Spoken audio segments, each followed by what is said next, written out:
कोनो भी सिद्ध पुरुष के जखन हम अहाँ बात करै छियै तऽ निश्चित छै हुनकर महिमा अपरंपार होइ छै। जे सिद्ध पुरुष छथिन ओ जे संत महात्मा में एगो अपर ग्रेड पर जे छथिन तऽ कतौ ने कतौ हम अहाँ भगवान के अगर खोजै छियनि, भगवान के अगर ताकै छियनि, मंदिर जाइ छियै तऽ ओतऽ तक पहुँचै के लेल जे छै ओ पुजारी ओ संत महात्मा के जरूरी छै। तऽ लक्ष्मीनाथ गोसाई जी हमर एकटा अष्ट सिद्धि संत भेलथि मिथिला के।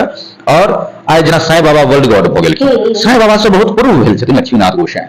जेना कि हुनकर जन्म जे छै सुपौल जिला में परसरमा भेलनि, कर्मभूमि बनगांव सहरसा जिला में मानल जाइ छनि। हुनकर जे छै शिक्षा दीक्षा जौंकी महिनाथपुर में पंडित रत्ते झा से भेलनि। हुनकर ननिहाल में मेहत महिनाथपुर छनि। हुनकर सिद्धि स्थल अष्ट सिद्धि जे छै रघुआ संग्राम पारसमणीय स्थान में भेटलनि। तेनाहिए सिंघिया समस्तीपुर में हुनकर विशाल मंदिर छनि।